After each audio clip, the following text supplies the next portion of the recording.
the button. Hi everybody and welcome to the Pole Sport Organization Seminar.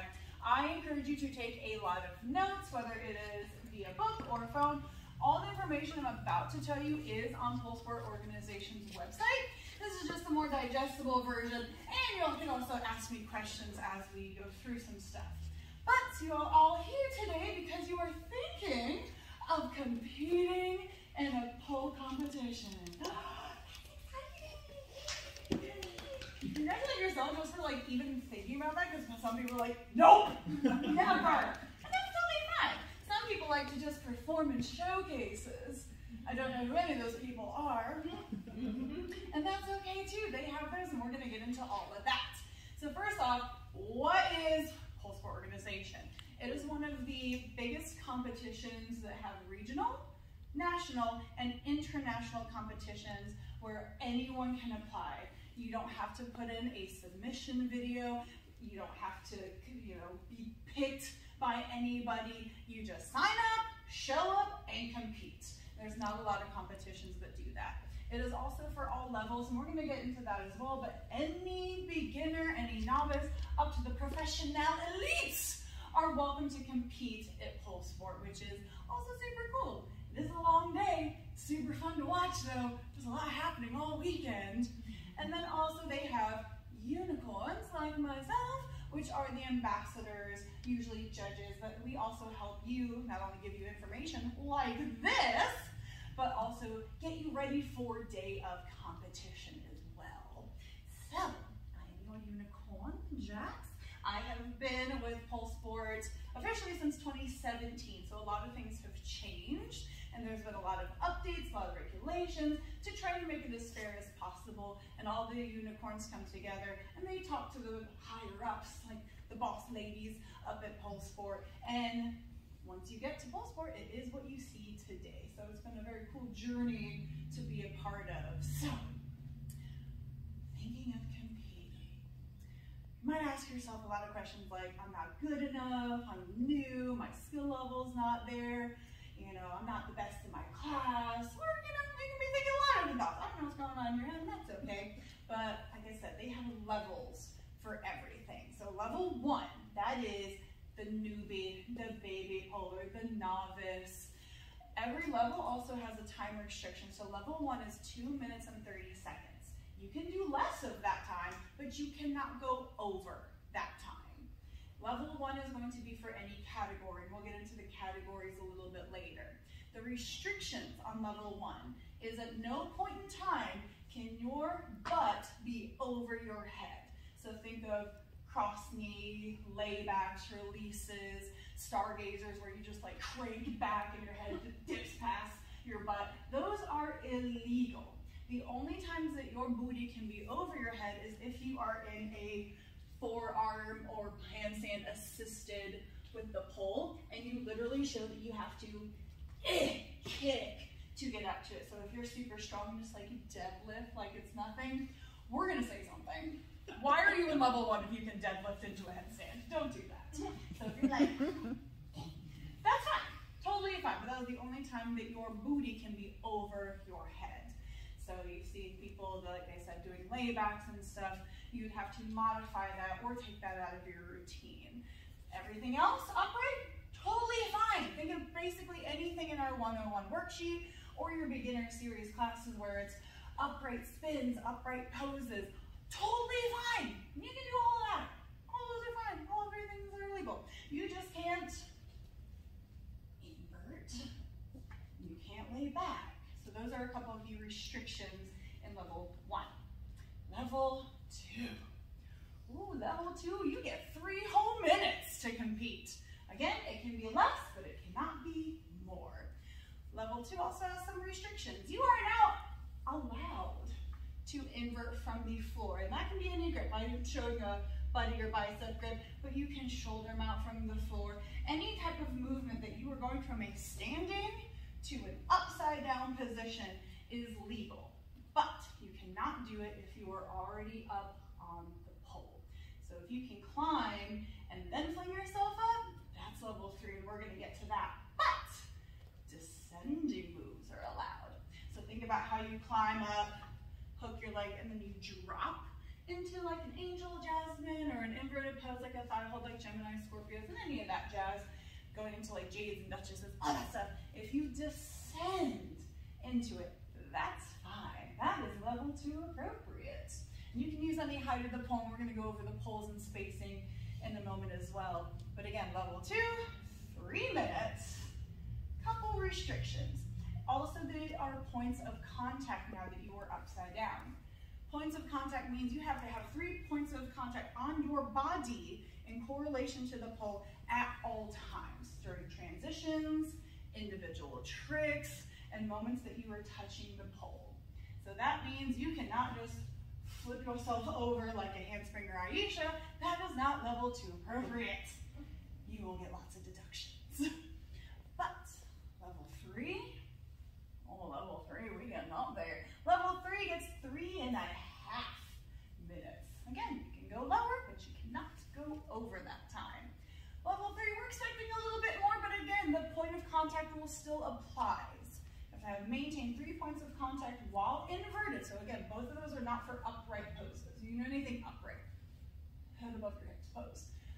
But 3 points of contact are still a rule, but we are expecting more interesting or difficult or unique tricks, transitions, individual poses, movements throughout. And that also includes floor. And again, we're going to talk about some floor movements out here as well. But you know, again, level 1, beginner, novice. Level 2, you're starting to invert, you're pretty comfortable with it. Level 3, you're comfortable in the air and doing a lot of harder or more continuous movements. So your fatigue's a little bit better. Maybe do some more cardio, I don't know, your life. Level 4, 4 and 5 get 4 minutes. Yeah, level 4 is the crazy stuff. We like level 4. They're really fun to watch all day. Level 4, again, is you are not quite at the professional level, but you are advanced. That 3-point of contact rule does not apply anymore. The only restrictions really that level 4 has is you cannot have a grip change or release with a torso rotation. Like lunges, can't do that in level 4. So again, a lot of freedom in level 4, but you are advanced and we are expecting advanced movements throughout your entire piece, again with a 4-minute limit. Now, if you get to level 5 and you breeze past through level 4 and you are the elite, still get 4 minutes and pretty much anything goes. Flips, regrips, all that crazy stuff, those are the powerhouses that you see. And if you win level 5, that's when you start to get prize money and trophies and awards, and you will be invited to compete at nationals. No one in this room is at that level right now, but it is something to look forward to on your journey. But those are the powerhouses that are just like that, oh my God, and super, super fun to watch. So I definitely recommend watching some professional division on YouTube when you go home, because you're just like, oh my God, there is so cool. So those are the basics of the levels. Does anyone have any questions on the levels? Yes. Not quite a level question, but you said invited to nationals. Does nationals have to accept you? Is that different from like the regionals? No, what's going to happen is so there's placement divisions. So usually if you compete in a group of 8, if you place first, second, or third within 1 calendar year, you have to move up to the next level. So if you are competing at level 2, and there is 10 people in that category, and you fucking win in 1 calendar year from that date, so not like January the next year, but 1 calendar year from that date, you have to be bumped up to level 3, for example. For professional though, if you were in a regional event, say we just had Cary, right? Cary, North Carolina, that was triangle. We had a couple people compete. There was 5 people in the women's division, and 1 person obviously won first place. They will be going to nationals automatically. So, and nationals like, you won? Come on! Come on, let's see you there.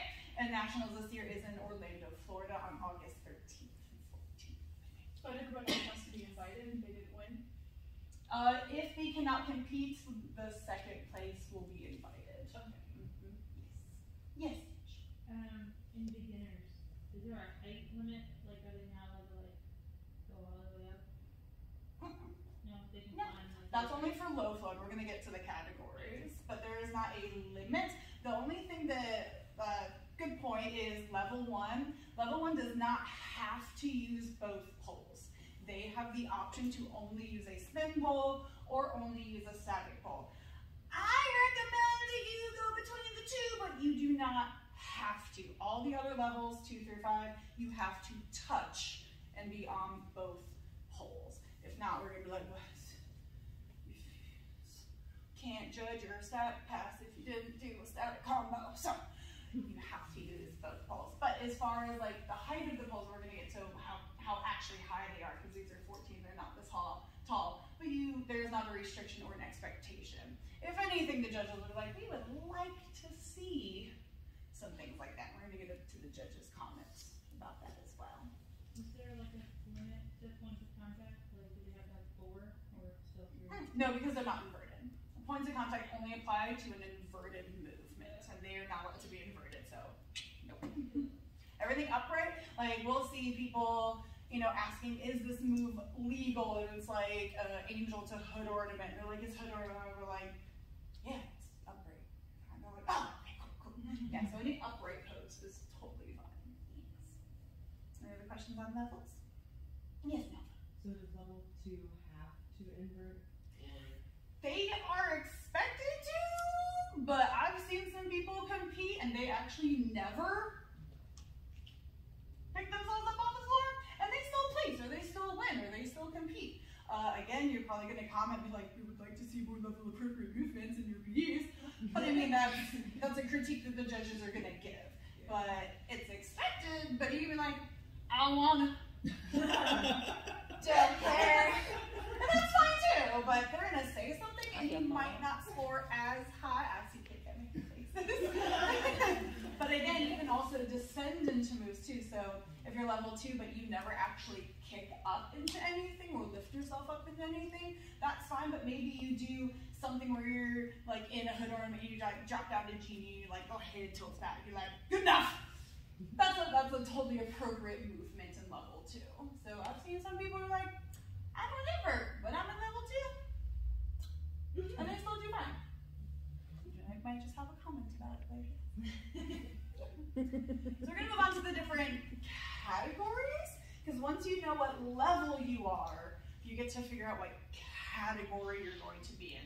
There's a lot of different categories, and again, their descriptions are much more detailed on their website, so I'm going to give you a little snippet of each one.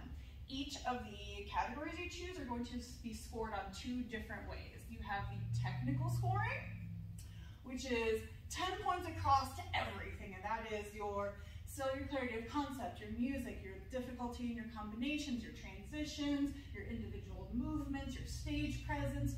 It is a little bit of everything, so it is the whole shebang, very technical.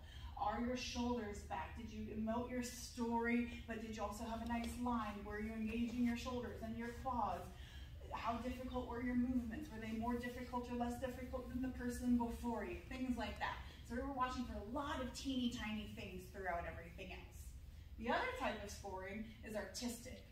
Artistic scoring, 25 points is your clarity of concept. 15 points is your stage presence. That is most of 100 points if you do your math real quick. It's early, you don't have to do math, I'm just going to tell you it's a lot of your points right now. So a recorder is presence, story, character. The clarity of concept is it needs to be obvious. Because artistic is open for interpretation, sometimes the judges might not know what you're doing. Even if you think it's super obvious, if it's not obvious to the entire crowd or to the judges, that's where your points are going to get lower than someone else. So it needs to be obvious and spot on. And that's not just with your costuming, but like your overall movements, props. Yes, you can use props. We can get into that later. But it has to be very, very, I'm doing this piece. And we're like, yep, Black Swan. Yep, Bob Ross. Yep, Little Mermaid. Gotcha. So it needs to be like, smack us in the face and be like, duh, we got it. That's going to help interpret your story without us guessing, and then also having to figure out your movements and combinations throughout everything else as well. So based on those 2, artistic, oh, those are the fun ones. You have things like entertainment. Entertainment's one category. Entertainment does not just mean like slapstick comedy, but it's energetic, it's uplifting, it could be funny, it's engaging, it's very happy, it's very fast-paced, it's like, yay, it's feel good. That's anything from, I've seen ones with like the Little Mermaid, I've seen someone come out with a giant floaty with rubber duckies, I've seen Bob Ross as a painting, I've seen some very fun, uplifting, wholehearted movements, characters, and concepts to tell your story. So entertainment's just fun and woo, but again, your clarity of concept has to be key, right? Dramatic though, that category is kind of a bummer. It's very powerful, it's very sad, it's very heavy. There's a lot of people that I see on stage mourning the death of a loved one, suicide trigger warnings, you have addiction and pills. So it's very gut-wrenching, right? There's a lot of black on stage. There's a lot of emotions going on. Like, people cry. People will cry. Like, we've seen the performer cry. We're crying in the audience. We're judging like, oh, fuck. Oh. It's heavy. I will also tell you, I know for a fact dramatic will 99% never be the very first person that goes on in the morning because no one wants to be fucking sad at 7 a.m. this sort of thing. It's usually championship or entertainment. Like, welcome to a 14-hour day. Let's not be sad. But dramatic is very heavy. It's dramatic for a reason, and your movements throughout each are going to show that as well. Then you got the sexy categories. Exotic, you also have After Dark with some of them, and that is very much the sex worker, the stripper style, the sexy, the tease, and the very tiny outfits and the big old heels. Oh, we like those too. But same idea, clarity of concept, your movements, you were just doing much more of the sexy alert on that. And those are always on Sundays, and they actually have a big alert, and they over the announcement say, if no one is comfortable with the sexy side of pole, you can excuse yourself for the rest of the afternoon while we embrace this. But that is also on the artistic scoring. Sexy stuff. Yes. So the exotic, the After Dark, like you said, is like more of a stripper, but the exotic is kind of like. So they have two versions, and like After Dark is only in some of the regional ones, like it's at nationals and stuff, and sometimes they just have an exotic category, so exotic level 1 through 4 and such. If you go to the After Dark, they actually break those up into 4 more different categories. DTF, I was going to say all these a lot faster and I forgot all of them. There's 4 different categories, all floor, all day, and you put me on the spot, so I'm going to think of the other 2 later. But they actually have 4 separate ones for that, and it's going to be slightly different. So again, all floor, all day, you cannot touch the poles at all. Down to flow is very, or drip tease flow, that's very like slinky, ooey, gooey. That's my shit. Like all the ooey, gooey, very slow movements. Then you have, I forget the category, but it's very much like booty shaking, video girl vixen, like nasty, pop it, yes, all that good raunchy stuff. And there's one more. I'll come back to that one. But if you're a regular PSO, you have regular exotic, and that's just kind of the umbrella of all of those. Okay. So if you do exotic, you like any style that you want. It can be booty shaking, it can be fast, it can be slinky, it can be ooey gooey. But again, it's on the artistic scoring, so just have a piece of what you're gonna put on stage for that. Yes. Oh, championship is scary though.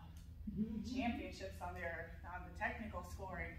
For all those reasons why, we're looking at the very, very teeny tiny details of your movements, of your shoulders, your lines, your eyes, your crowd engagement, the difficulty of your, like all the technical stuff of how high you go, how did you ascend, how did you dismount, what are the combos in between, how did you use spin, how did you use the floor.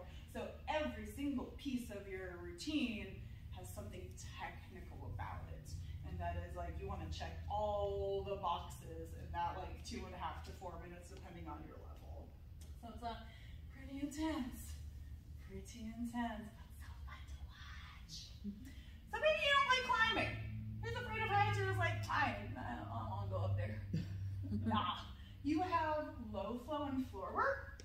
from low flow means that at any point where you are standing, whether you are barefoot or in heels, and you reach to that top of the pole, nothing can go above that. Nothing. So that means that you can't be like, nope, deduction. You can go lower than all that at any point in time, but nothing, not your hand, not a leg, nothing can grab or touch above this. They actually made it a little meme, and it was super cute, that it was like pull, pull, pull, and then just fire. And you're like, yeah, don't touch it. Don't burn yourself, because it's low flow. So there's no climbing involved unless you're like, it's very short, very compact. It's a lot of base work, a lot of floor work, so low flow and floor work, nothing aerial. Stay low. We like the floor. If you're a floor dweller, that's the category for you. So also maybe you don't want to compete, you just want to be on stage because it's new and it's fun, it's exciting, it's terrifying. They also have two versions of showcases. There's a regular showcase where you just pay and you perform. No judges' comments, you don't compete against anyone, you go on, you do your thing, we clap, you did it. Ta-da! Pictures and videos, pay for those, you're good. Showcase Plus, still not competing against anyone, but maybe you want to perform, maybe you're thinking about taking the next step competing, but you want some feedback. Showcase Plus, you go on stage, you do your thing, but you will get judges' notes about that piece, but you don't score, you don't place, you don't get any medals, anything like that. You do get feedback. Some people really like that. So if you are not ready to compete against other people in a level or category, you have Showcase and Showcase Plus as well. Does that make sense? Yeah, pretty good stuff. Pretty good stuff. Any questions on categories and the scoring elements? Another note on scoring is, kept mentioning judges. That's me. That's a judge. Judgmental bitch, but okay.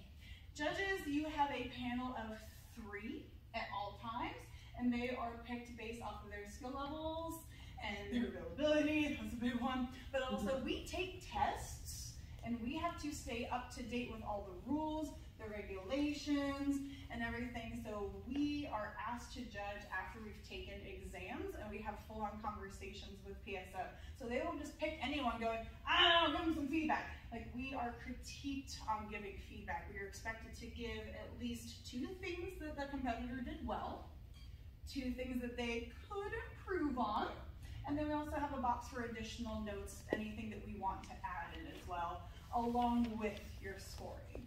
So once you compete, about 4 to 6 weeks after, you will get all of your scores back, and you will get your judges' comments back, and you should have 3 all the time. That's why when you compete, they average those 3 scores together, and then they figure out the placement of 1st, 2nd, 3rd, 4th, 5th, however many are in your category during that day. So it's an average of 3 judges and a lot of feedback. And I get lots of feedback. I write paragraphs. But I will say they even have a prompt in their computer system that if you're just like, nice lines, more. You can't just say, I like your spit. No, you have to give more than that. There is a minimum that we are expected to write because y'all are paying to compete, paying to get feedback, and paying for critiques, and we want to make sure that you get that. So it's not just be like, I like your spit, this is really nice, your outfit is sparkly. No, we need to write so many things or characters in each one before we can even submit our scores for you guys, because we want you to have as much information. I'll say some people write the minimum. That's them. I don't. I write novels. They're timing us because it gets quick. Like, day of goes pretty quick. And we'll just be like, you know, like, okay, ready. I'm just like typing so fast. Actually, I got a compliment during Triangle back in February. And there was a girl sitting behind me like the entire time. I was like, oh, she doesn't see what I'm writing about your friends. But she pulled me aside. She was like, I just have to can I like tell you one thing? I was like, oh my god, she's mad at me for something because that's just my insecurity as a person. And she was like, I love you as a person. I love watching you perform. But she's like, man, sitting behind you all day and watching you type. You never stopped. I was like, I know, I almost broke a nail. But she's like, that is so nice as a competitor to see a judge care so much and is like frantically, like I watch and there's some typos and I'm like, I'm not missing anything. And she's like, that's so cool to watch someone give that much feedback and type so quickly and write. She's like, I don't know what you wrote, but this is a paragraph every time. And she's like, I hope that I get something like that back, and it's not just a line or two. And I was like, oh, cute. So again, every judge is a little different, but you should have at least 2 things you did well, 2 things that you should work on, and then there is, like I said, additional comments, which may or may not be filled in. But that's how the scoring and how scores are calculated. Any questions? Y'all doing good. Y'all doing good. So, polls. You're gonna be on stage. So our polls are spaced out 8 feet apart, which is about the same as polls for organization, which is why I put them in like this, because I was like, we're gonna be one day. We need spacing, right? So if I am looking at the mirror as my audience, my camera people, stage right is a spinning pole and stage left is a static pole. You have room between the two. You have room to the front of the stage, the sides of the stage, the back of the stage, and all the way over here. And that whole stage is yours.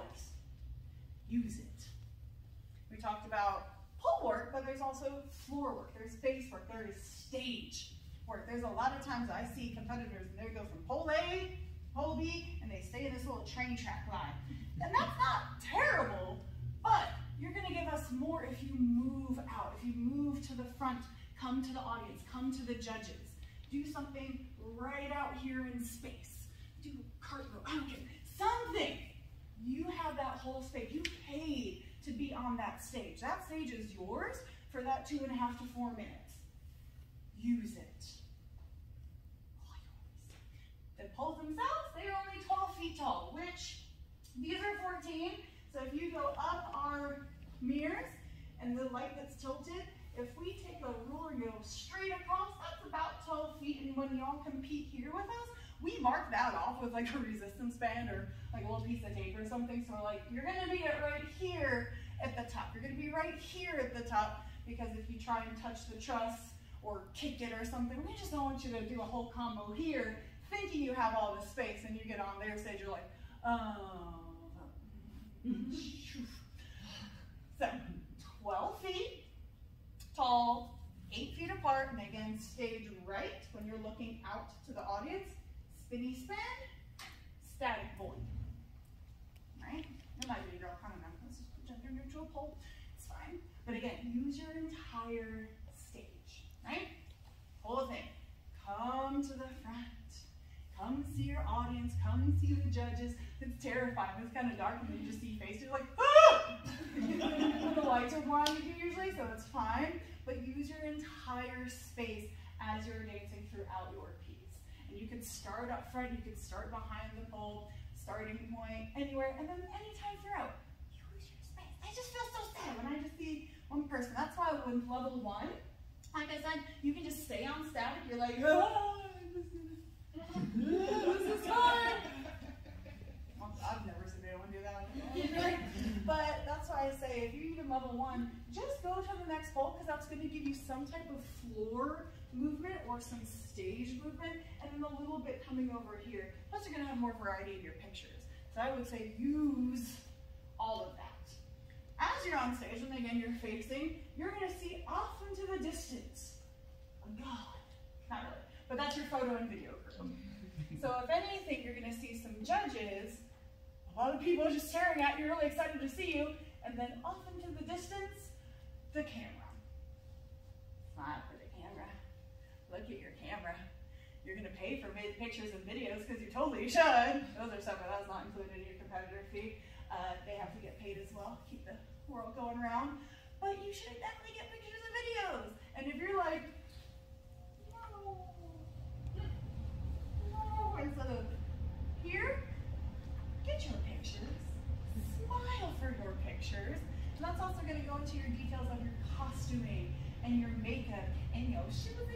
competition, you gotta take the stickers off the bottom of your shoes though. I harp on that. Seeing people on competition stage with stickers on the bottom of their shoes. 2 reasons why. 1, safety. You have grippies on the bottom of your shoes. So if you have brand new shoes, like I've never worn them, I'm gonna do it on competition. Don't slide because you have a giant sticker on the bottom of them. But also aesthetically, if you were sitting here doing this, and you got a sticker on the bottom of your shoe, and it is reflecting the light, that's all I see. Personally, I'm gonna make a comment. Ask Don Curry. He has like a little crock that if you have stickers on the bottom of your shoes when he takes a photo. I'm not the only one. Not the only one. Stickers off. But your costuming, they really don't have any rules as much anymore, so you can have the cheapies out now. Have pasties on under your top for an accidental slip.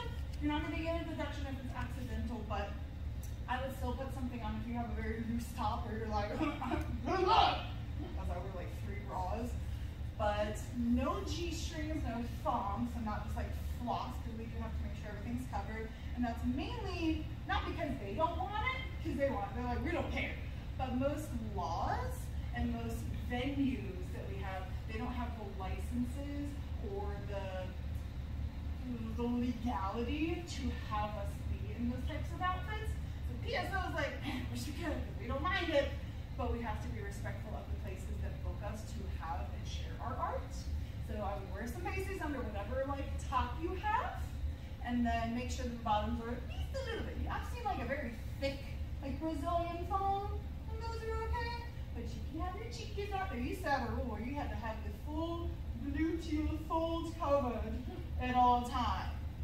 That whole sport has been reputable enough that the venues we've worked with, that they're like, so what are y'all doing? To, okay, we understand what you're doing. To, all right, that's not cool. It's good to see you back. It's been 5 years.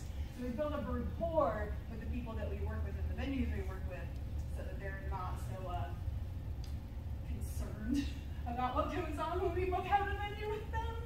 So a lot of dress code is pretty available now. 2 pieces, monokinis, things that like come all the way up, things that go all the way up, but things that are really, really low, they're okay now. They're okay. And of course, beat your face so the people in the back can see it. I wear stage makeup on a daily basis. If you were sitting way back there and I walked in, they're like, Jax! You know, me. But also same thing because you're getting, again, pictures and videos. And they're very, very far back. Yeah, they zoom in, but if you just have a little winged eyeliner, we don't see that. We don't see you have gloss on your lips. Full beat. Wear your hair, get your hair done, get your makeup done, get a cute little outfit. This is your moment on stage. Again, you're paying for all of this. You're paying to be on stage. You're paying for photos and videos. Make it a big deal. You were a big deal. Have fun with it. Get all dressed up. Buy new shoes for the occasion. You don't know.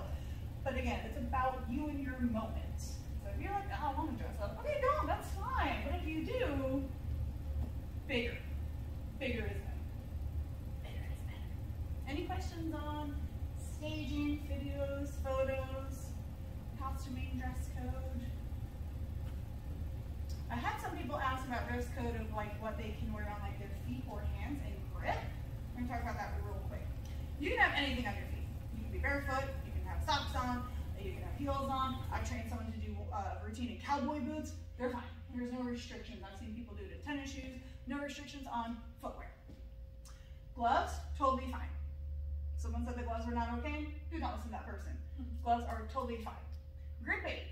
Grip aids cannot touch the pole. You will get a brand new, freshly cleaned pole from our beautiful little pole cleaners and our volunteers. You will have a fresh pole. It's probably warm as hell because people have been on it all day and the lights are beaming down. This is going to be a warm pole. But you can have any grip aid you want on your body that does not leave a residue on the pole for the next person. So eye tack is not allowed. Man, because it takes 30 minutes for the pole cleaner to go, yeah, dude, fucking hate eye tack. It's gonna run into the next person. But also it leaves a residue for the next person, and that might not go well with their body chemistry, and and that could be a safety hazard. I don't think they know about tough skin yet. That might be coming. I'm not gonna say that. I don't know. Like, they haven't said nothing, but I saw some people using a trimmer. I was like, okay, I'll figure it out. But you can have any concoction, collaboration, mixture on your body. You can have hairspray, super glue, dry hands. Anything on your body is fine. You just cannot touch or coat the pole before you go on. It will be a clean pole. So gloves are fine. Shoes of any sorts are fine. Grip aids are fine on you. Any questions? Yes. I've heard competitors talk about the spin being different. Do you think there's like a different, I don't know, is it tightened in a different way? Can be, but we're going to figure that out on pole testing. So that leads into day of expectations. Thank you. I was like, well, I think that was pretty much nice. Almost. I'm going to skip one thing on my like little thing.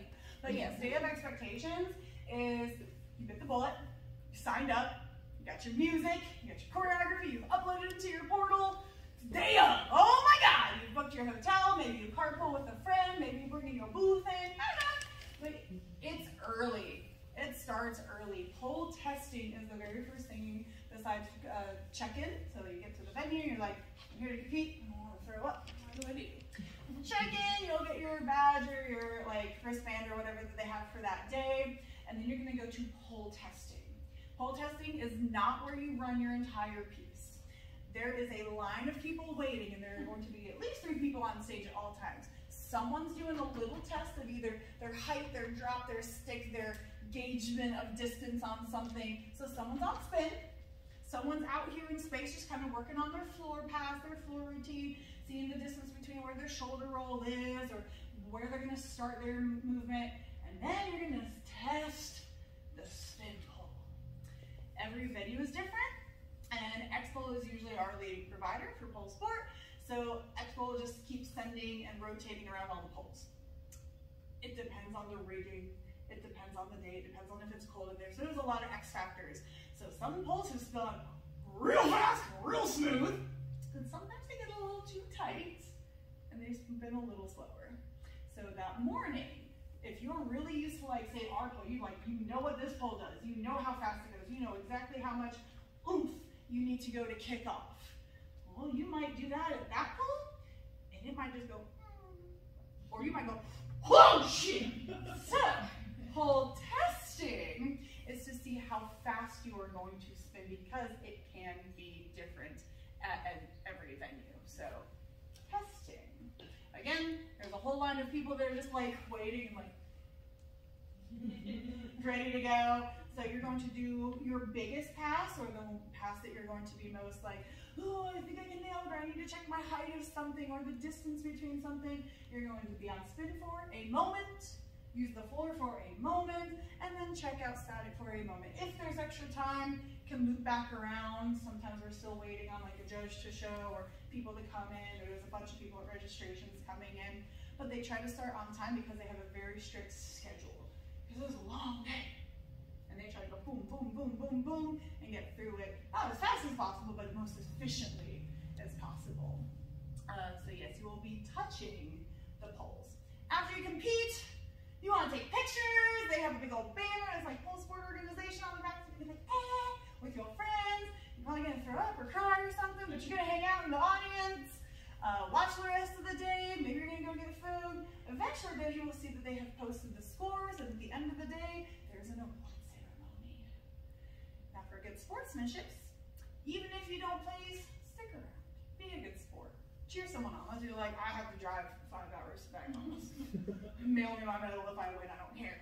But try to stick around because they usually do a big award ceremony. COVID's been a little hinky now where they give them to you on platters, but it used to be everyone goes up on stage, you come out, you get your medal, you get a hug. It's very nice. It's very family camaraderie. It's very fun. But everyone claps and cheers, and of course, you're dying to know who won what category. They're like, oh my God, the girl who has Tinkerbell won, fuck! Like, you get really excited. And then we do the same exact thing on day 2. It starts all over again. Starts super early, pole testing, day long of competitors and all the levels, all the categories, an award ceremony, and then you just drink and go home. I don't know, do you? Whatever happens after that day. A lot of people carpool together, a lot of people want to take pictures together. That's fine and dandy as well. But yes, there's always pole testing in the morning, a long day of competition, and an award ceremony, which is always fun. And even gets all dressed up really cute to give out the big awards for the professional division. It's fun. Yeah. Any questions on that segment? Props. Yes, props. So you decide to go on stage. Maybe you need something to add in a little bit more oomph to your story, if you will. There are some illegal props. Live animals, food, glass, fire, anything that will make a mess, like confetti and glitter, that they can't just like come out and sweep up really quick. But you can use any type of props. There are some dimensions, I forget the actual dimensions for like very large props. Like I've seen headstones, triangle. There was a girl that came out, she was like the Ring. So like, Sandra from the Ring. And they actually came out with like this big thing that she like hid in. So you do have some dimensions you have to follow for a giant thing.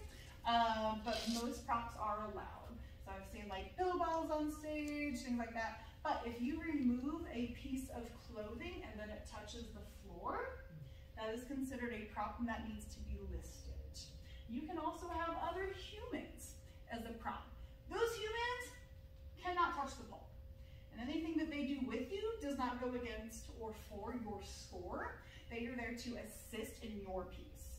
So if you're doing acros and doubles stuff, but you're not in a doubles routine, he's just a prop. They're just a prop. They're not gonna help you do anything. If they're trying to flip around and stuff, you don't get scored on what they're doing. They're not gonna do anything. The scoring is for you and you alone. But if you're giving someone the lap dance, you're not a prop. You're a dramatic piece and you're fighting with your boyfriend, that's a prop. So you can have things, there are some restrictions, and people, they can be props. Yeah. Yeah. Any questions on props? I had an idea though, go ahead. Oh, you can go. I don't think I can do it anymore. It would be rather messy. What was it? With the little, you know, like the big blood things. Oh, like the vials of blood or something. Right, yeah. If it like stays on you, that's fine. Yeah. So if you like pop the blood capsule, like you're doing a vampire piece or an abuse piece or something, as long as it kind of stays on you and it doesn't get on like the pole or the floor or anything that they would have to clean up a mess of sorts, then that's fine. So like the money spray gun probably be no. If you do like a little spray and then they just pick it up, that would be okay. But if you do like, if you the whole thing, it's like, no. Also, if you intentionally chuck something off the stage and try to hit an audience member, deductions. If something falls off stage by accident, that's fine. But if you intentionally just like, don't do that. Don't do that. They're gonna say something about that. They're like, man, sir, sweetheart, friend, don't do that. Why are you trying to punch each other? We got laptops up here. Just like, I hate pills. You're like, oh my god. Yeah, don't do that. We can understand your story without you like trying to harm the audience or the judges. We're not that no fly zone. Don't do that. I'm gonna back it up a little bit because we skipped the part where you actually like plan your competition piece.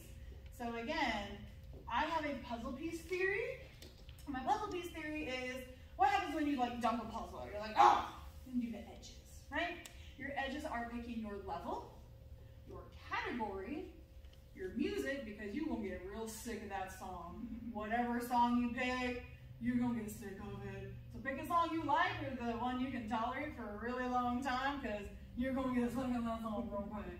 Because you're going to be practicing choreo over and over and over and over, and it's gonna annoy the shit out of you. So pick a song that you can live with, probably never hearing again. And then you have the combos or your movements. A showcase or performance or a competition is not showing that you know every single move in your repertoire. Pick your best moves, your strongest moves. Those moves that you can do in your sleep, well, 100 million times over. You can get into it, out of it, you will not die in it. Pick those moves. Now, where those moves go, this is where you start to build your giant puzzles, right? You know, you kind of get like all the green ones go here and like all the color ones go here. So same idea. Pick a combo. Maybe that combo goes on static. Maybe that combo goes on spin. Maybe that combo goes in the beginning of the song. Maybe it's like not till later. Those are those things that it can float around until it locks in perfectly with your musicality, how you're telling the story, your timing. And then you have those like last little few that you're just like, where the fuck do these pieces go? Those are your details. That is your costuming, your hair, your makeup, all those last little tiny details. And then cueing everything up. So running it over and over, knowing your starting point. You come out, you acknowledge the audience, and you know exactly where all your pieces go, and then you bow at the end. And then your puzzle is complete. You have your entire routine. But where those things go, that's the learning process and the part of putting choreography in a piece together. Because there's a lot of different things that you could do, or maybe you're just like, this combo isn't working, I'm gonna tweak this a little bit. And those are fine too, until you actually have your entire piece. So yes. Any questions on building it? Yes. Costumes. So I know we're not allowed to wear jewelry. Have there been people in the past that have like buckles or any type of like metal thing? I've seen people do something like a Daisy Duke thing with a buckle on. I've seen people with like zippers and buckles and stuff on their heels, but we still want to respect the poles and the equipment and then your safety as well. It's like rings, bracelet, jewelry, thing like that. But I mean, there was, I forget the routine, but someone came out with like a giant necklace. I was like trying to be like Flavor Flav or something with a giant clock on. Something like that. But they're also not slamming it against the pole. But I've seen some people use like a belt buckle, or their shoes have, you know, spikes or glitter or zippers and buckles on them and stuff. So you just try to be as respectful as you can to the equipment and then also to your safety as well.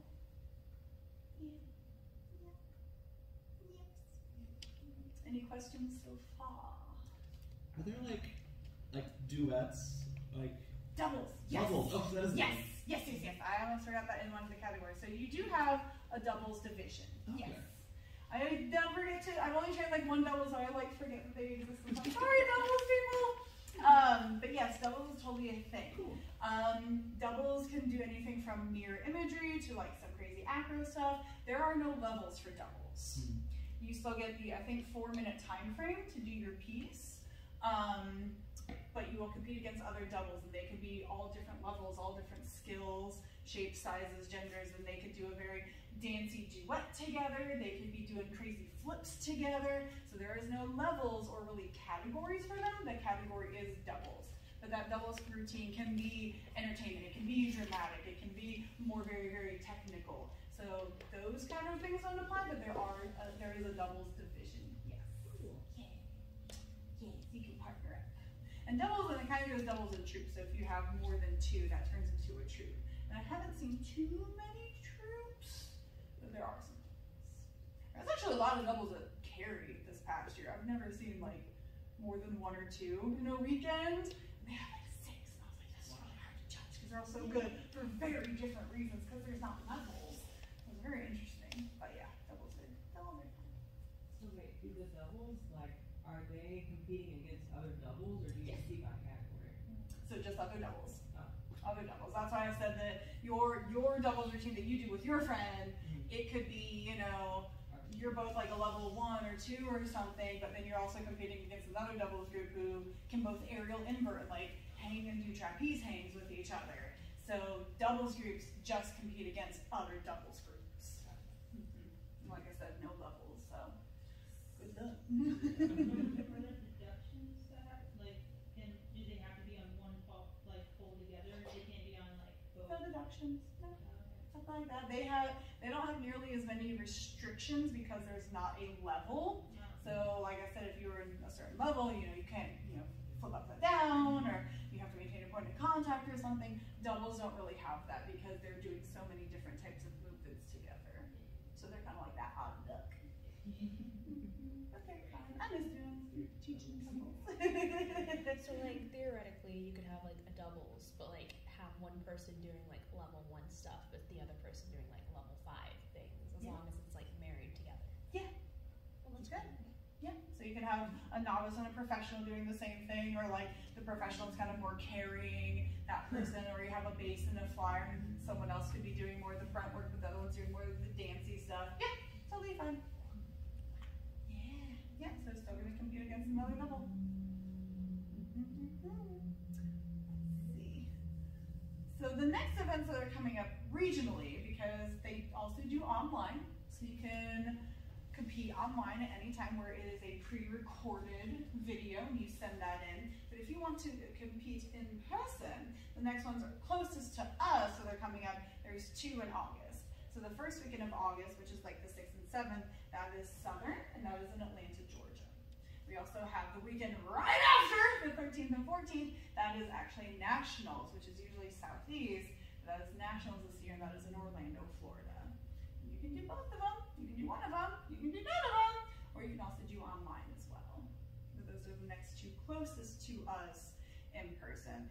The next one that's happening is in Atlantic, but that is in like 3 weeks. That's in April 23rd and 24th. But that's Atlantic area, so you're like DC.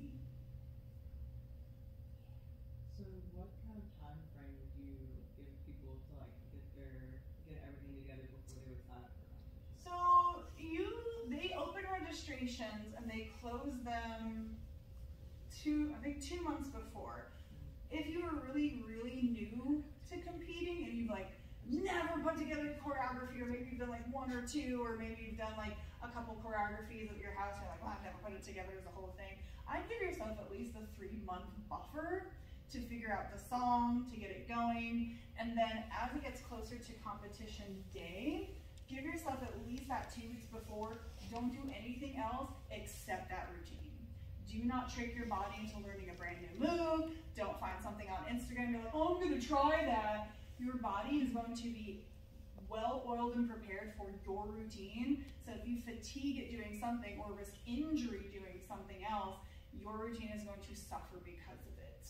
So maybe take some stretchy classes, do very light cross training, but don't come to class and try and do some crazy stuff or add something in last minute.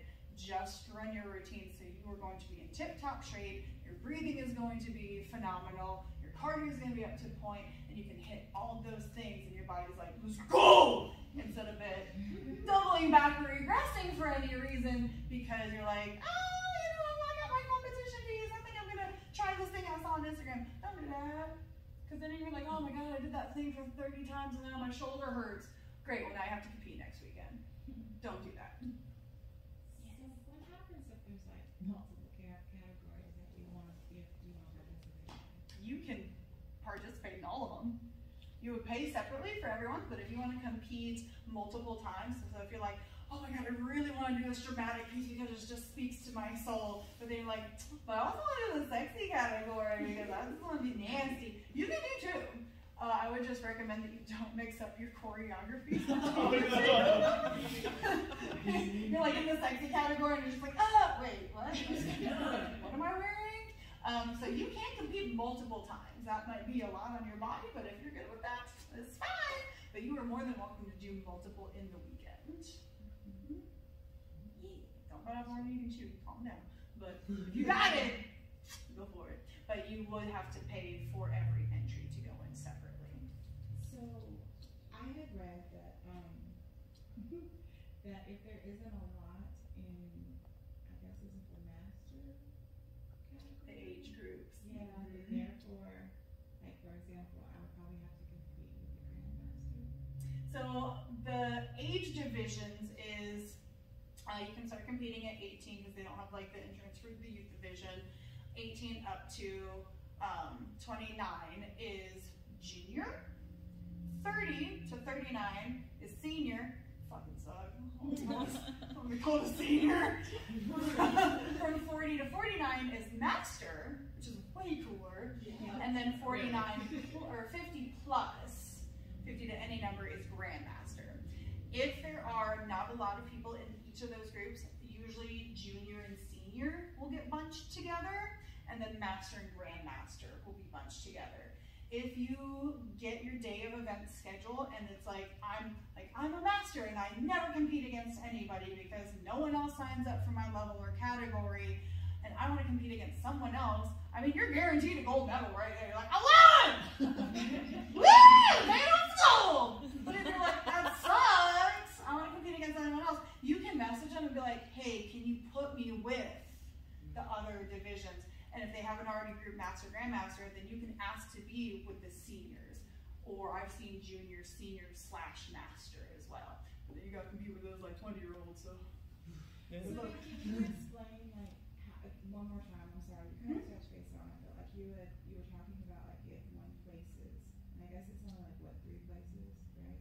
Yeah. So first, second, third. So if one places, then in a year you have to Move up to the next level. But you said something about 8 people. I'm sorry. The minimum of 8 people. So if you go, say you go to Atlanta in August, and you're in whatever junior, senior, master, grandmaster, whatever age group for level 2 exotic, for example, and there's only 5 people, and you place, you ain't gotta do shit.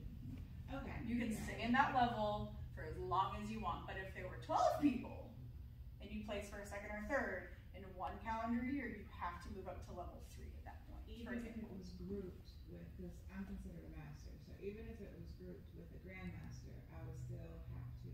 If there are 8 or more people. 8 or more.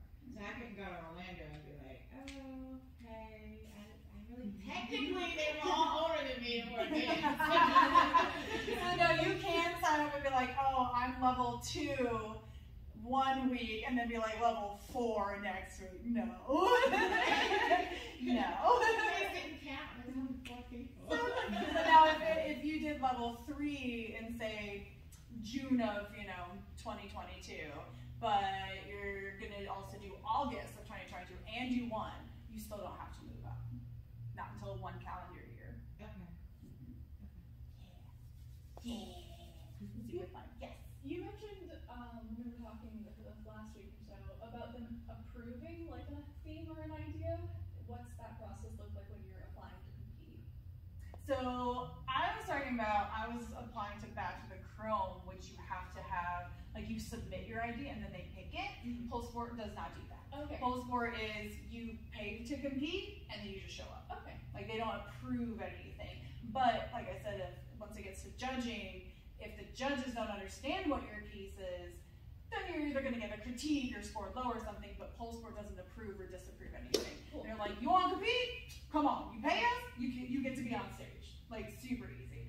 But there are other competitions, not Pole Sport, that you have to submit a video and then be like, I'm going to be this character and I'm going to do these movements and this is my costume and this is my thing. And then they get to be like, no, thank you. But that's not Pole Sport. Okay. But there are other ones that do that, or ones that you have to basically write out your entire routine step by step, and the judges are like, all right, they did this part, then they did this part, ooh, they skipped this part, and there are competitions like that. Pole Sport does not do that. So does PSO, I know that it's all year round everywhere, and I just happened to see that Dallas came up, and I'm like, shit, that's not gonna work out. However, are they done with 2020?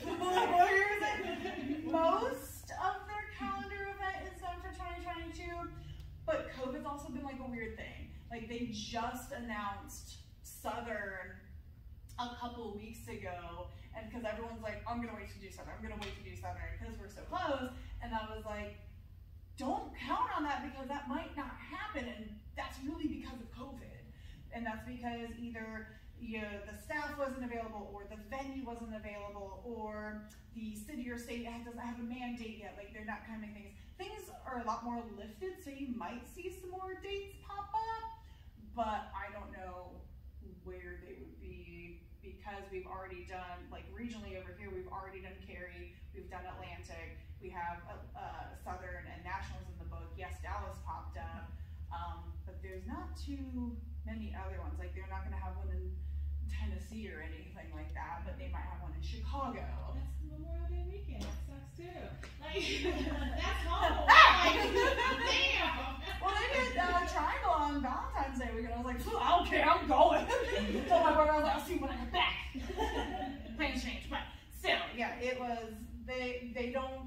don't do that on purpose. It's when, like I said, we have to work with the venue, and most of the venues, they repeat using the venues because they have such a good rapport with them, and they know when they're going to come in, and the venue knows that they're going to bring the truss in on this day, and they have to set up the night before, or like the day of if they have something else planned. So it really is usually the venue and their availability, and that depends on the weekend and the pricing and things like that too. So I don't book any of that. That's all PSO stuff. But if they're like, hey, we're looking to do it between this and this time, and the venue's like, you can have this weekend. Okay, I guess we'll take that weekend. So they don't do that on purpose, just be like, hey, we're gonna do that Memorial Day weekend. Fuck them. No, they're not doing that. No, so they do try.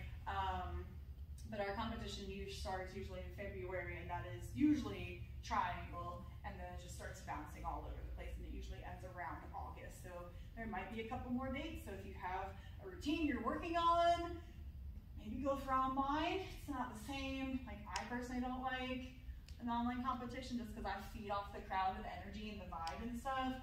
But I mean, sometimes that's the best way. And sometimes that's really useful to people who are like, oh my God, people, I have to dance in front of do it online. Have to look at everybody. You just have to like look at your camera the entire time. So you do have the online option, or switch some things around, which will open your schedule if you want to make it work. But I don't know how many more would pop up around here. So unless you're gonna fly to, Chicago or Denver or California or something where they're gonna have more. I don't have all those answers. I'm not that cool. They don't tell me those things. I have a silly question. Why is it called triangle? Because triangle, it's Cary, Durham, and Raleigh. So that triangle of North Carolina. It's called triangle. Okay. Yeah. I didn't know that until like my first year. I was like, what is it called? Right. I was like, oh, okay, it's the Raleigh, Cary, Durham area. Yes. So is the, I think it's called like Black Rose Poll, is it the same as PSO? Like, is it judging, or is it where you can just sign up to? So Black Girls Bowl is a very different competition. Dangerous Curves is a different competition. Georgia Pole Fit Classic, that's a different competition. USPDF, USPSF, those are all different competitions.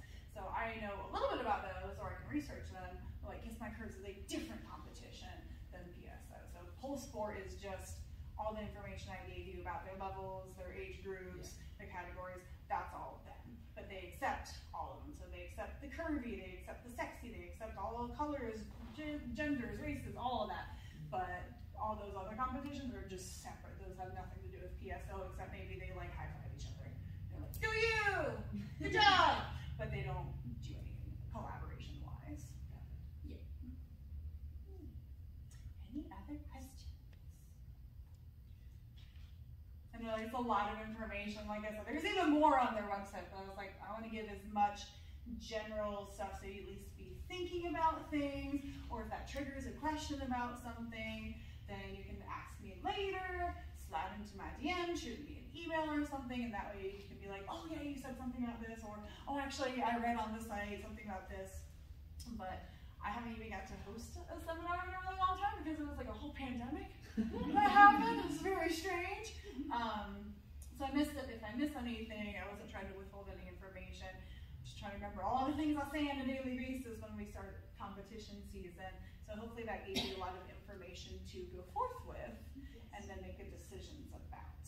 But if you still have questions about what level you would be or what category this song routine should be in, I can help you with that too. But yeah. Yes. So we talked about 3 points of contact. I've also heard that there is a certain amount of time that you have to hold poses for. There's yes and no. So you want to hold a pose for at least 2 breaths, or if it's been on a full rotation. There's not really a rule about that, but it's implied. Yeah, you should breathe. So if you rush through everything, you're just like boom, boom, boom, boom, boom. Like, 1, you're not going to get your best picture. 2, the judges, like, a lot of them are not like me. They will look at something and then look down to type. They might miss a move. Or you do so many things where like, we don't even know what happened, so we don't digest what you did. So we recommend holding your poses, because we'll probably say something if you like, boom, boom, boom, boom. We're like, you did so many things, I can't even critique, I don't even know what I saw, or I missed something, because it happened so fast. So we encourage holding a pose to breathe, take a photo, but also let us digest your movement, your story, and like let us breathe with you to be like, wow, gorgeous, or ooh, you need to like tweak this so you don't hurt your shoulder or something. So it's very much implied, but there's not like each move has to be held 3 seconds. Now, a different competition, they might say you have to hold the pose for 2 full rotations or a 10-second hold of something. So they might say that, but not PSO, but it's definitely implied. There's no deductions for that. Which one? There's no deductions for that. No. Really, deductions are, like people think that if you don't point your toes, you're gonna get a deduction. No, you're not gonna get a deduction. You'll get scored lower for your overall like lines and form, especially in technical, but deductions only come if you know, throw something at the audience, if you come on stage and you're like, this is my ball, like don't do that. You'll get deductions if you literally hit the truss, like intentionally hit the truss, not unintentionally, like literally go up to the truss and like slap the shit out of it, like don't hurt our equipment, things like that. It's if you have props that are not approved, or you like bring fire on stage, you're like, oh, ha, ha, you're not allowed to do that, don't do that for our safety. So deductions are very much, really the only point of contact, or the deductions I give are points of contact, and that's if someone's in a level 2 or 3 and they totally lose a point of contact, unintentional or not. For example, Allie did a beautiful piece and she came in 6th and she was in tears. And she was like, what did I do wrong? I thought I killed it. I was like, you did, baby. Like, we'll just have to see your video and we'll have to see what the judges say. Like, I don't know. I thought you were gonna place. It was amazing. And it's because she was upside down and she went to go from this move to like doing something with like her other leg, and for a moment, both of her feet just were off the pole. So in this transition, instead of going from this to this to this, she went deductions. Her score dropped. That was what level? 3. Okay, so yeah, where you have to have those points of contact. So, and she's just so comfortable in that transition, but we caught her those, I don't say we because I don't judge the students I work with for integrity, but judges caught it, they saw it, PSO reviewed the footage, was like, but then there's a no, so it's like, she scored so well, like everything was like, oh, amazing, great, the critiques were great, but then everyone was like, you took your feet off, you lost your points of contact, and that was a deduction on every judge overall, so her score got knocked down. So then she was like, that's fine, okay, I get it, it's fine, cool. Just like, okay. So, and that happened, like, I saw it at Triangle. There was someone, I was like, so I was like, Judge Wrangler, this happened, and she was like, all right, at what point, what combo? Reviews the footage, and then there's a deduction. Same thing with the girl who did not have pasties underneath. And she was upside down, and she did something where that squished, and then she just had full-on nipple, and we're just like, oh, ma'am, deduction. So even if it's accidental, you want to have pasties on? Yes. Okay. Because you won't get a deduction then. But if it's like, again, there's a nudity law and clause for the blue laws of the state or the city or the region that we're in, and so we don't have the legality or the permits to have nudity on stage. But if you have a pasty on, and then it's like, well, we're like, so, better be safe than sorry. And even that girl was like, oh, I've done everything 1,000 times. In that tap, that never happened. I was like, it's that one time. That one time. And so she has a full-on picture. She's like, I'm gonna post on your foot. No, it's like, that happens. But if you put a pasty on as just a fail-safe, then you would not get a deduction. Because they're like, oh, you tried. You were mindful of it. And now we're not gonna get like, I say me, like I'm, charging PSO, but they will not get sued or anything or have any fines against them because we've had nudity on stage when we do not have a permit for it, and that's why. What about, I don't want to say lip syncing, but singing with your song, or like even mouthing, something like that? Intentional, like personally, I don't mind intentional. There's not a rule against it, but there's a moment if you're like, that looks intentional, right? But if you're like, and you're like mumbling along, don't do that. Because you are obviously not engaging your audience, thinking about them. You're just in your head having a good time like, so we can see that, and you're gonna get pictures of you like mouthing a song or something. So it takes away from you as a performer and that showmanship that you're like, I am on stage, I am performing. But if you have a literal ad lib or a big moment or something, yeah, lip sync it, that makes sense. And you might still have one judge just like, don't lip sync or don't talk with your music.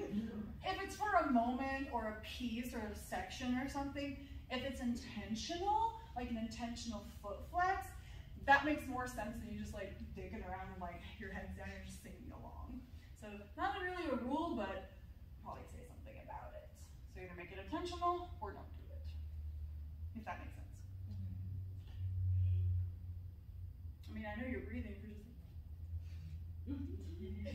exactly. Now, if this was your audience or something, you're like, yay, yay, and then you don't go back to that face and we don't see it. I mean, fine, fake us out, but that might be a little too complicated. But that's the same thing as if you need to take a breath. So if I'm just like, that's my camera, I'm just like, smile, and I go over here and go. Woo! Make a face when you are not looking at your audience. That's the best thing to do. Is you're like, yeah, I'm gonna do this. Yeah. Go back to having that face. Keep your showmanship. Stay in that character. If you're upside down, you're like, we're gonna do a thing, and then you go this way, and you're just like, oh yeah, a lot of pictures. I'm here. Everything's good.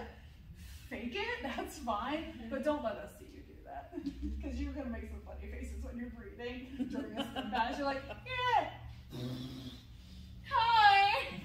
Back to your audience. So keep your eyes on your audience, stay in character, keep that showmanship, that's all. So be intentional. Any other questions y'all can think of? I feel pretty well educated. Yeah. Good. Like I said, it's a lot of information. This is also why I'm recording it. Hi, friends in internet land. I don't want to take up too much of your time, but it is a lot of information, and I like when I have people here because they can ask questions that either I haven't thought of or I forget because it's been a minute since we've done this. But like I said, everything's on their website, but sometimes it's just helpful for someone to break it down and be like, this is the thing, this is why, and then you're like, why? And I'm like, well, this is why. And you're like, oh, that makes much more sense instead of reading a whole bunch, like 70 pages on a PDF, and you're like, I don't understand any of that. I lost where I had a question an hour ago. So I appreciate it. Yes. I have two questions. Okay. Knee pads? Yes, you can wear knee pads. Now, if you have a pair of knee pads that have like the Velcro, and then you take the knee pad off and it touches, that would be considered a prop. But you're more than welcome to use knee pads at any time on stage. Yes. Any question, Drew? I've heard you talk about not showing your armpit. Is that something for PSO or is that a different competition? Look on your face. You said it before. Look on your face. It's like a technical thing.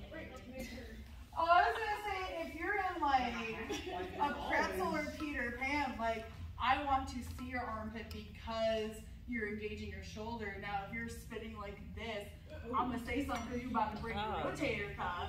So Stop that.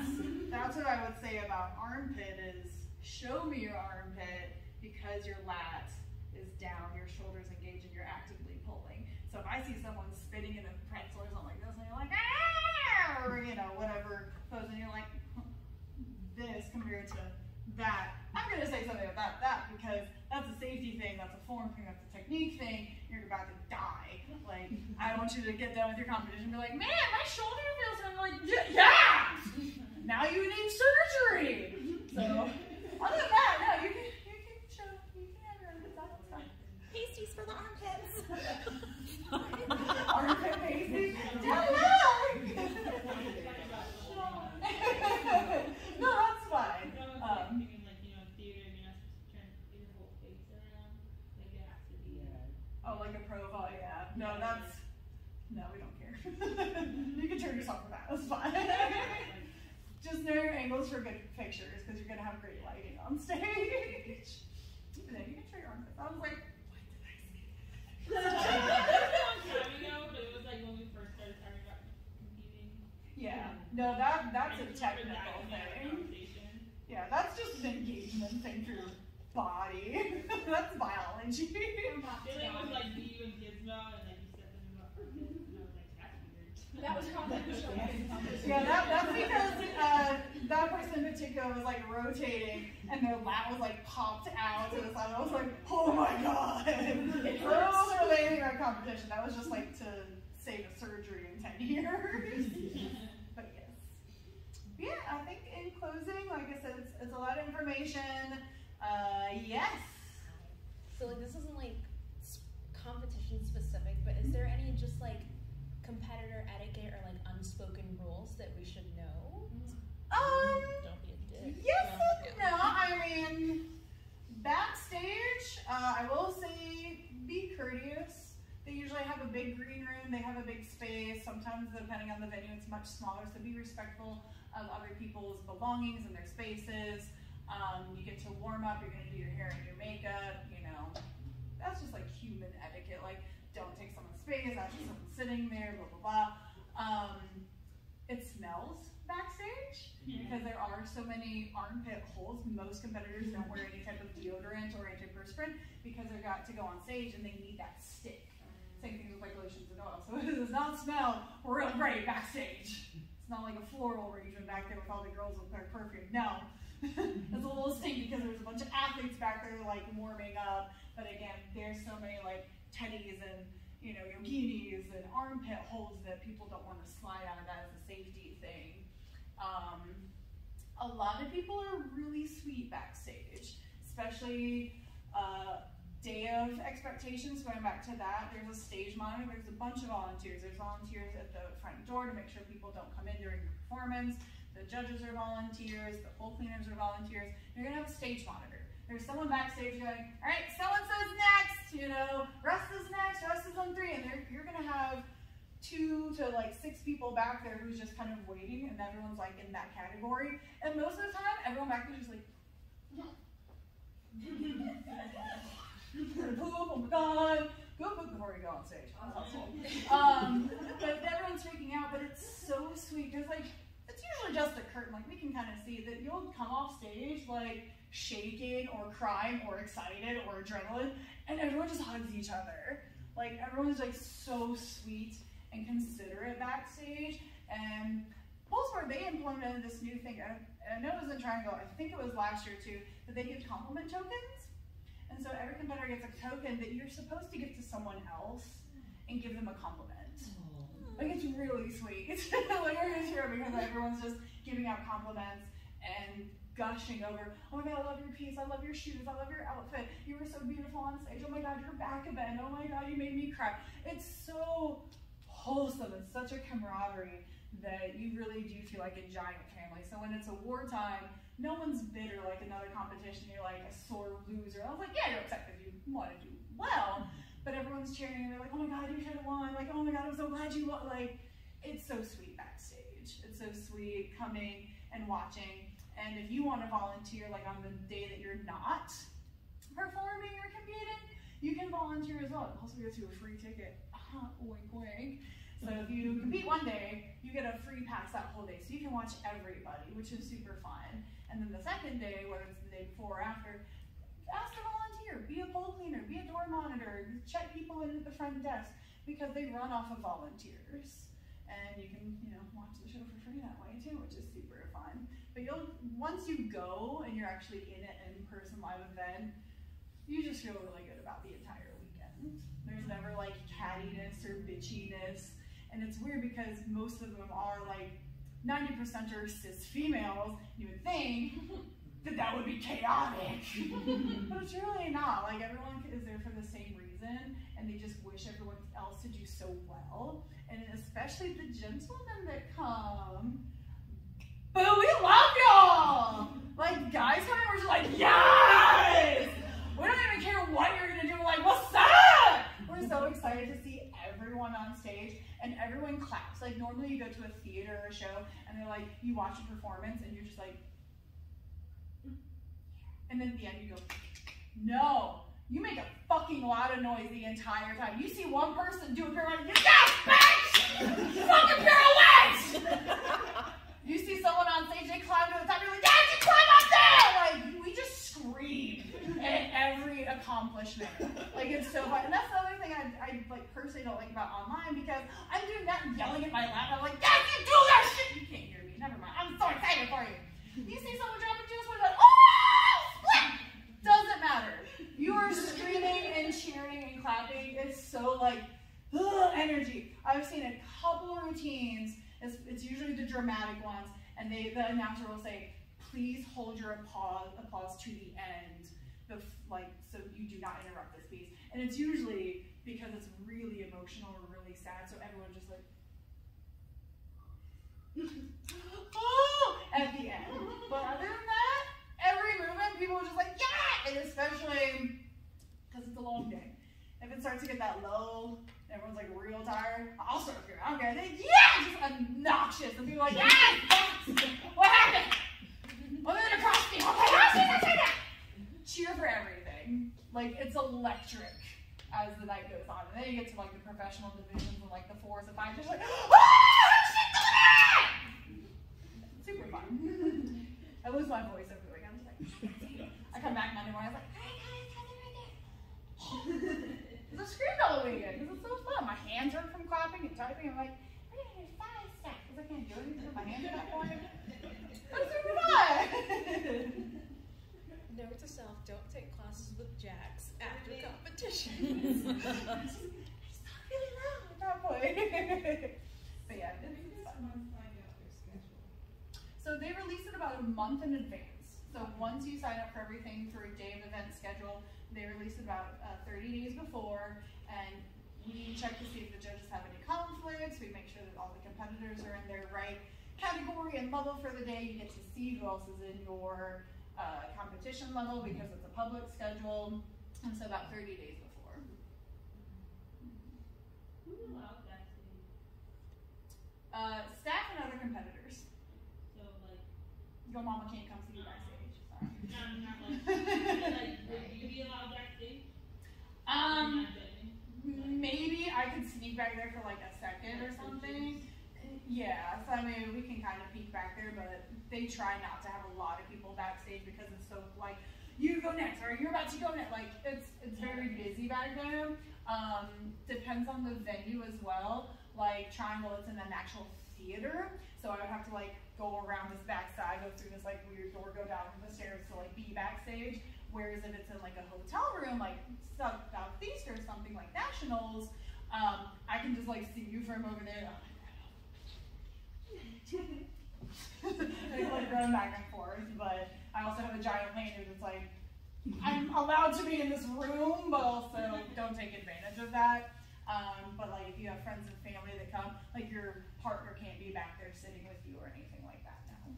Your mama can't be sitting there like, my baby got a great championship selfie. No, save that for out on the floor. Save that for in the lobby area.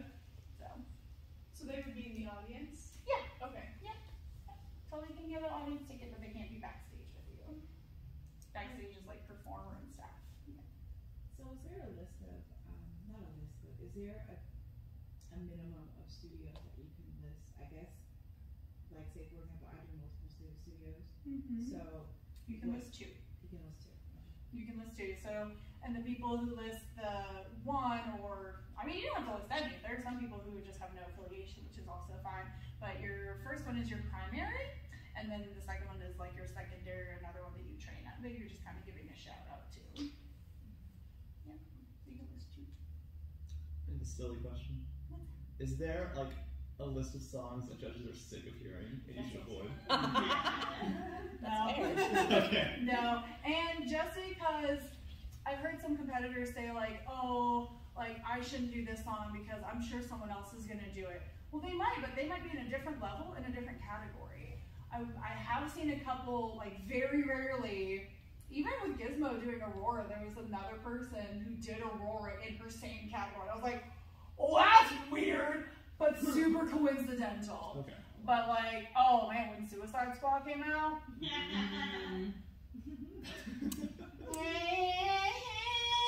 oh my god, we were all just like, there's another person doing Harley Quinn. But like, we judge everyone based off of that piece, not against anyone else. And that person who's getting judged against the other competitors in that category. So we've heard a lot of the same songs, but there's not a running list. It's like, please don't like these songs. So there's not. And because there's so many, I mean, the people who work at PSO hear those more. I judge for, 2 days. I'm not going to hear a lot of those songs every time. I'm not going around to every competition. But I'm sure like the judge wrangler and some of the staff that are working are like, but there's not like a rule against it. But I'm sure there were songs that were just like, if I hear this song, what am I liking? But no, you can pick any song you want. And I don't want anyone to think that just because someone else is doing it, someone can do one song for exotic, someone can do it for dramatic, someone can do it for championship. You are not being judged against any of those other people. You come out to do your song and what you do with that song. That's up to you. Yeah. I'm sure there's some though. There's just not a rule against them. Yeah. Anything else for rolling around up there? All I can think about is like people back to back during Rick Astley just rickrolling everybody. I've thought about using that song because I actually like that song. I don't think I've ever seen him like rickroll through the entire competition. That'd be different. Like, what Doubles like what is happening right now? No, but that's pretty funny though. But like I said, all of this information can be found at the sport organization's website. I hope this was at least educational, at least you got some questions answered, or just like a jumping off point that you're like, okay, I feel a little bit more comfortable now to either start planning it, so like picking a song, maybe you're thinking about what level you are, or the song, whichever one you're going to do, what category that could be in, and then why it's judged how it is, and then what to expect should it be either online or day of for your next competition piece. I'm sorry. No, you're fine. No, this is why I'm here. So can you perform the same routine in different Categories? Yeah. Well, not different categories, but in like say for example, if one wanted to do the Great Lakes, can you perform that same routine in Atlanta? Yes. Even if you place. Yeah. Okay. Yeah. So you are more than welcome to. I actually encourage doing that because if you have it spaced out enough that you do it like at Great Lakes, and then you get your feedback, and you're planning to do it again in 2 weeks to 3 months or something, use that feedback to make it better, to place differently. Or you're just gonna get a lot of different judges' critiques about the same routine. And you're like, oh, I thought I did it in this one, but oh, this judge said I should do this thing instead. So that's totally fine. There was one, I forget the song, but I know it was a dramatic piece, and she came out with like a giant white flag, and it was a tribute to her brother. And she took that thing to Southern, Southeast, Dallas, and she just won everything. She just racked up medals. So I was just like, do you? You have a good routine? And then like the next year, like she obviously didn't do that, but she just took that same routine to multiple places and just kept winning. And I was like, okay. I don't know if she kept paying for pictures and videos of the same outfit and the same routine, but I mean, she took it to multiple places. Yeah, so you're more than welcome to do that. Right. Yeah. Yeah.